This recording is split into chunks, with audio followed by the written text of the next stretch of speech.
মসজিদে নামাজে বাধা দেওয়া হয়। ছোট্ট ছোট্ট বাচ্চাগুলো দেখবেন জুমার দিন তারা আনন্দে মসজিদে যায়, যায় না? আনন্দে তারা মসজিদে যায়। ওরা তো বোঝে না, দৌড় দিয়ে যায়, সামনের কাতারে বসে। এলাকার নেতা নামাজ পড়তেছে, আসসালামু আলাইকুম রহমতুল্লাহ, আসসালামু আলাইকুম রহমতুল্লাহ, কথা কয় না। হুজুর আমি মিথ্যা কথা বলছি নাকি?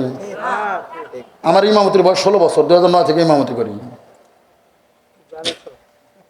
মানে নেতা সামনে কাতারে ছোট বাচ্চা গেছে, আসসালামু আলাইকুম রহমতুল্লাহ, আসসালামু আলাইকুম, চোখ রাঙানি দেখে ছোট বাচ্চারা পেছনে কাতারে শিফট হয়।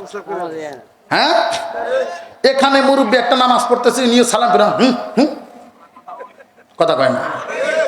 এরকম করে চোখ রাঙানি দিতে দিতে 8-10 জন পোলাপান যে কয়টা আছে সবগুলা পেছনের কাতারে, কথা বলে না, সবগুলা পেছনের কাতারে। এখন বলেন বর্তমান জামানার 8-10টা পোলাপান যদি এক জায়গায় থাকে, তাইলে কি ইসরাফিল আলাইহিস সালামের সিংহা ফুৎকার দেওয়ার দরকার আছে? ওরাই দিয়া দেয়, কথা কয় না। উনি আর সিংহা নিয়ে কতক্ষণ বসে থাকবে? পোলাপানি দেয়। একটা যদি সেজদা যায় আর একটা পাও টান দিয়ে সোজা করে ফেলা, ঠিক না? বলবেন হুজুর এটা আপনারা করতে এসেছেন, মাদ্রাসায় তো আমরা ছোট ছিলাম, মাদ্রাসায় আমরা তো পড়েছি। আমার কথা হলো, তুমি নেতা, তোমার সামনের কাতারে বসতে হবে, কে বলেছে? আবার কিছু লোক দেখবেন জায়নামাজ মসজিদে বিছায়া রাখছে, মনে হয় বাবার পৈতৃক সম্পত্তি, কথা হয় না। মসজিদে জায়নামাজ বিছায়া জায়গা দখল করা জায়েজ নাই, হারাম। মসজিদে জায়নামাজ বিছায়া জায়গা দখল করা জায়েজ নাই। মসজিদে তোমার জন্য সামনের জায়গা না, রাস্তার ফকিরও যদি সামনে দাঁড়ায়, কারো বাবার ক্ষমতা নাই তাকে পেছনের কাতারে দেওয়া। বেয়াদব, তুমি ছোট্ট বাচ্চাদের ধমক দিয়ে পেছনে দাও, জায়গা দখল করে রাখছো, তোমার বাবার সম্পত্তি। মসজিদে কারো দখলদারিত্ব চলে না, কথা বলে না। মসজিদে কারো দখলদারিত্ব। আমার রাসূল সাল্লাল্লাহু আলাইহি ওয়াসাল্লাম 2 রাকাত নামাজ আদায় করতেন, আবার জায়গা পরিবর্তন করতেন। 2 রাকাত নামাজ আদায় করতেন, আবার জায়গা পরিবর্তন করতেন। সাহাবায়ে কেরাম জিজ্ঞাসা করলেন, ইয়া রাসূলুল্লাহ, ইয়া হাবিবাল্লাহ, আমরা লক্ষ্য করেছি আপনি 2 রাকাত নামাজ আদায় করেন, আবার জায়গা পরিবর্তন করেন, এর কারণটা কি? আল্লাহ রাসূল সাল্লাল্লাহু আলাইহি ওয়াসাল্লাম বলেন, আমি যতগুলো জায়গায় সিজদা দেব, প্রত্যেকটা জায়গা কিয়ামতের দিবসে আমার পক্ষে সাক্ষী হয়ে যাবে। আল্লাহ কুরআনুল কারীমের মধ্যে বর্ণনা করে, সূরা জিলজাল 4 নম্বর আয়াতে আল্লাহ বলেন, ইয়াউমা ইদিন তুহাদ্দিসু আখবারাহা, ইয়াউমা ইদিন তুহাদ্দিসু আখবারাহা, কিয়ামতের দিবসে জমিন আল্লাহর দরবারে সাক্ষী দেবে। এজন্য আমি সিজদার জায়গা বাড়াই, সাহাবীরাও বাড়াতে লাগলেন, আর তুমি জায়গা দখল করে থাকো, মানে কথা কয় না। যেই জায়গায় ছিলাম, ছোট্ট বাচ্চাগুলোকে শিফট করে করে পেছনের কাতারে দিলেন। তারা যখন চিল্লা ফাল্লা করে, নামাজ শেষ হওয়ার সাথে সাথেই দেখবেন কিছু মানুষ ধমক দেয়।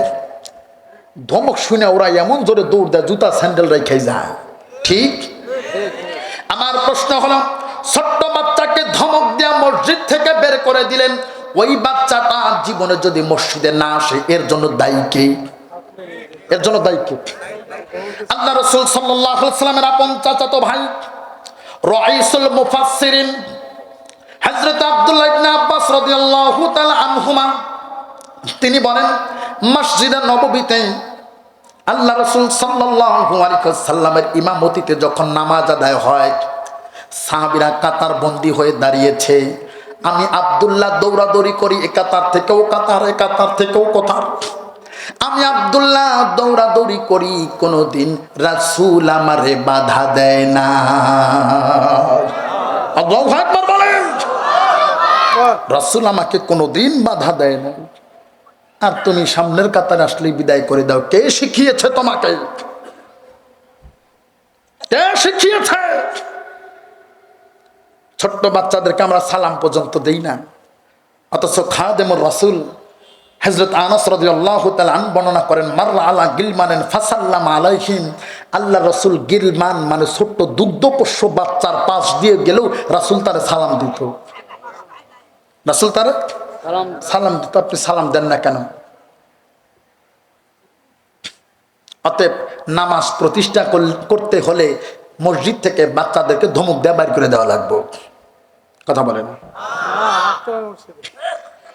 তাদেরকে মসজিদে রাখবেন, আদর করে পাশে দাঁড় করায় দিবেন, পকেটে চকলেট নিয়ে যাবেন, বাবা আমি যেইভাবে নামাজ পড়ি তুমিও ওইভাবে নামাজ পড়বা, আমি যা যা করি তুমি তাই তাই করবা, দুষ্টমি করবা না, আমার মতো করে যদি নামাজ আদায় করতে পারো এই চকলেটটা তোমাকে দেব, এখন দেব না নামাজের পরে দেব।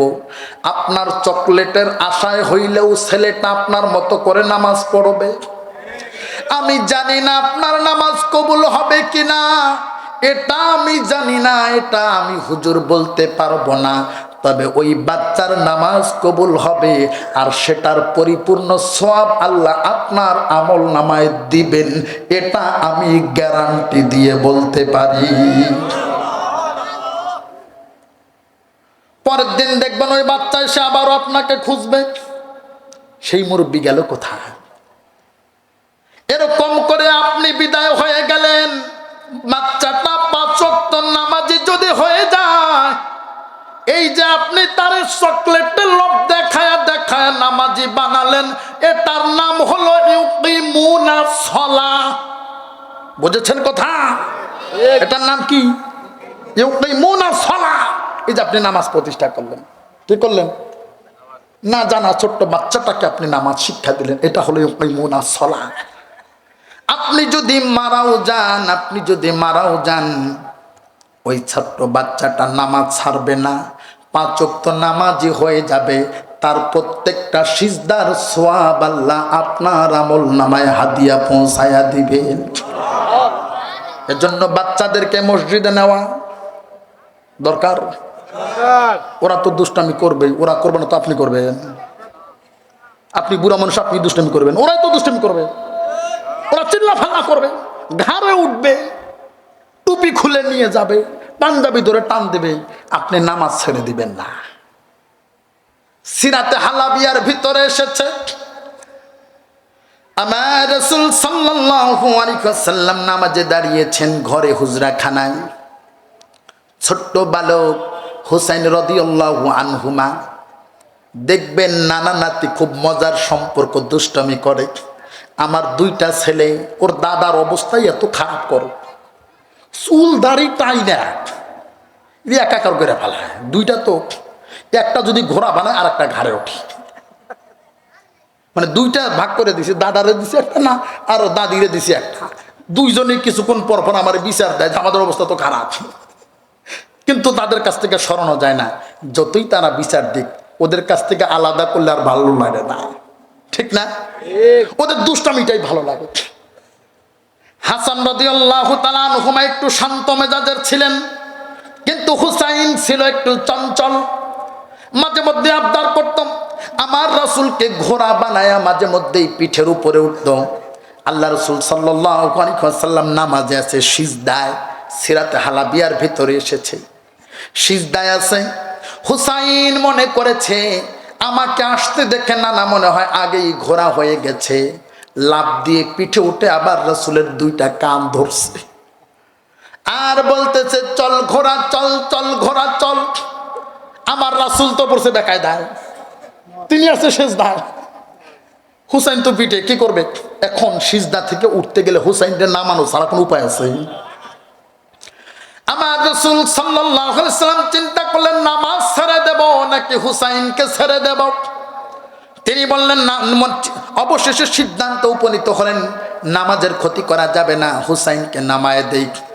বাম হাতটা তিনি উঠায়া হুসাইনের এই বাম হাতে যখন ধরলেন নামাবেন, আমার আল্লাহ জিব্রাইলকে পাঠাই দিছে, তাড়াতাড়ি যা আমার রাসূলকে বলে দে হুসাইনকে যেন পিঠ থেকে না নামায়। আমার রাসূলকে বলে দেই দৃশ্য, নানা নাতির এই আদর আনন্দ আমি আল্লাহ আরশ মোবারক থেকে দেখে দেখে আনন্দ অনুভব করি। আর আপনি ছোট্ট বাচ্চাদের মসজিদে যেতে দেন না কেন? ওদের নামাজি বানাতে হবে, দায়িত্ব শুধুমাত্র মা বাবার না, আমার আপনার সকলের। কথা বলে না? আমার আপনার সকলের। আজ থেকে আমরা প্রতিজ্ঞাবদ্ধ হই, ইমানদারের 2 নাম্বার গুণ মুনাসলা, নামাজ কায়েম করতে হবে। আমি পড়ব, আমার পরিবারদেরকে নিয়ে আমরা পড়ব। মাঝে মধ্যে বাড়িতে জামাতের সাথে নামাজ আদায় করবেন, বউ বাচ্চাদেরকে নিয়ে ভালো লাগবে।